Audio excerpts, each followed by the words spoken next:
Birmingham City are no longer circling. The board have stepped forward and Chris Davies is pushing for attacking change that alters the level of the first team immediately. This is not depth for reassurance.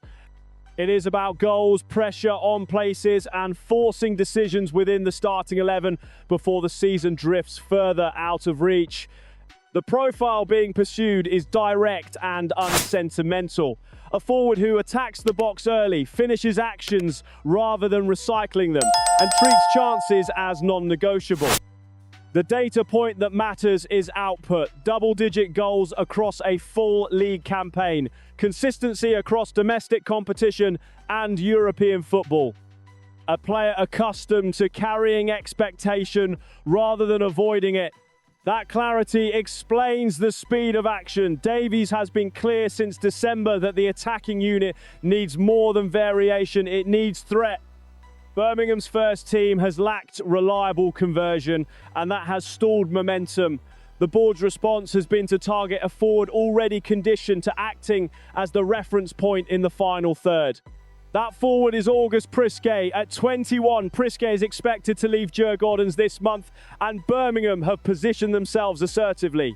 Core terms are largely in place and there is internal confidence that groundwork was completed early rather than in reaction.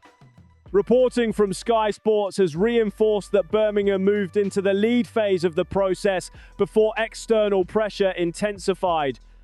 Prisquet's absence from training has not been dismissed lightly. Internally, it is viewed as leverage rather than noise. When approached directly, the player declined comment, and when pressed further, even his availability was framed as uncertain. That silence matters. It aligns with a transfer being managed tightly rather than a player losing focus. There is no uncertainty inside the club about why this move is being pushed now. Davies wants a forward who can be trusted with volume. Prisquet's return of 18 goals in 27 league matches last season provides the justification, not potential, production. This is where the move bites internally. Prisquet would not arrive as rotation, he would arrive as pressure. Minutes become contested immediately. The starting 11 recalibrates around a forward who expects service and converts it. That forces accountability across the attacking line. Players previously protected by a lack of alternatives are no longer insulated. From a wage bill perspective, Birmingham are not acting blindly.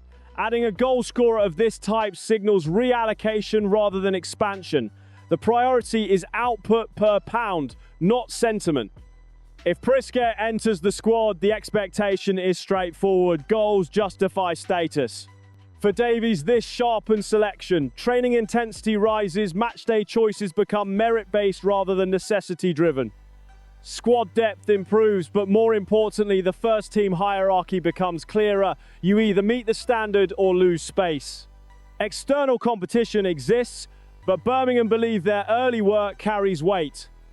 Prisquet has been presented as a first-team solution rather than a developmental project, and that framing has influenced discussions throughout. This is Birmingham City engineering their attack with intent, not waiting, not reacting, forcing change. The question it leaves is simple. Does August Prisquet solve Chris Davies' goals problem, or does he merely expose how fragile the current attacking structure truly is?